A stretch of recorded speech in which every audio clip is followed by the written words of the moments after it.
Hi everyone, welcome to the course, and today we will be covering all about transform properties. So what are transform property? So let me ask you a question. What comes in your mind whenever I say transform?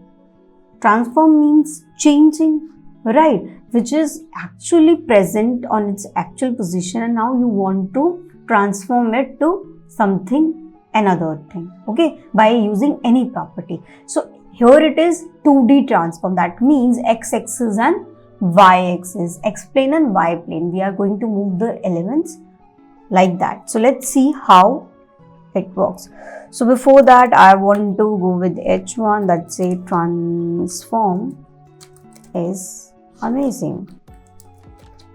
Okay, so transform is amazing. Now what do I want? I want one div and it will have one image. So I already have XYZ image.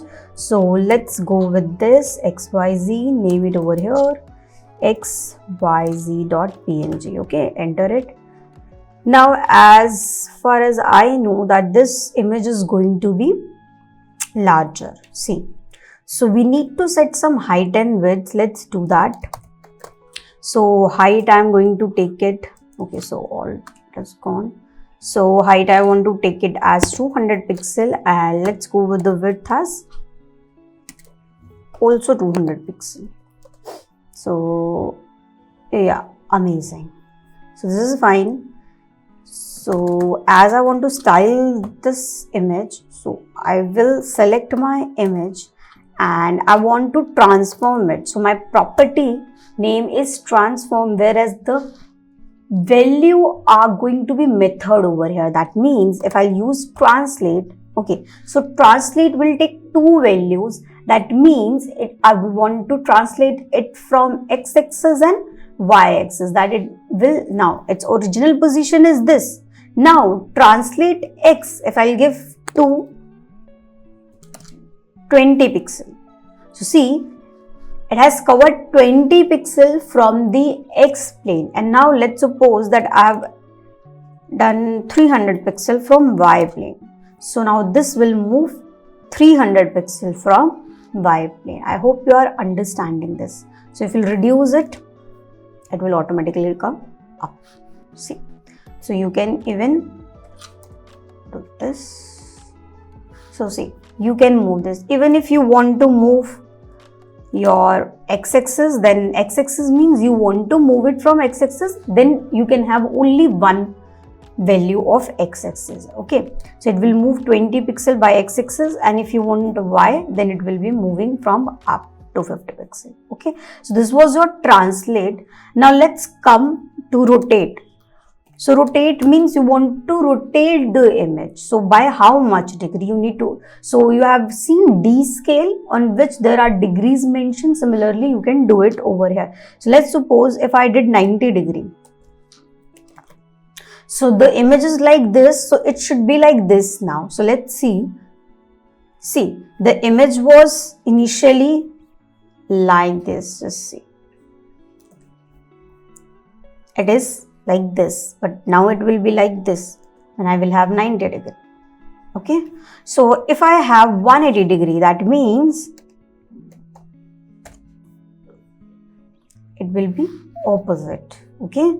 And if we'll put 360, it will back to its position, see. So this is your rotate angle. So can you give negative rotation? So put minus 60 degree. Yes, you can. So the image will rotate in opposite direction. Okay. So this was your rotate. Now let's come to scale. Scale means that your image is going to be zoom how much. So scale over here is going to take initial value as 1 because by default its initial value is 1. But if we'll say 1.5, so it will be bigger. If you'll say 0.5, so it will be smaller. See? So this is how you can change the value. So what if you want to do 0.1 from x-axis and from y-axis you want to stretch it? See, you can do that also. So you can put x and y both the values over here. So the now next comes is your screw. Screw means you want to tilt the image. Okay, tilt the image. So let's suppose you added 20 degree from x-axis and you added 50 degree from y-axis. Now let's see. It's like this. But if you want to do it minus 20 degree, you can do that also. Okay, you can have positive value, you can have negative value. So the image is going to be tilted by that much degree also. So I hope you have understood this. So what we covered today is transform property whenever we want to transform our actual element. Okay, so in that we used a method called screw, rotate, scale and translate. Okay, so hope to see you in the next lecture. Thank you so much everyone.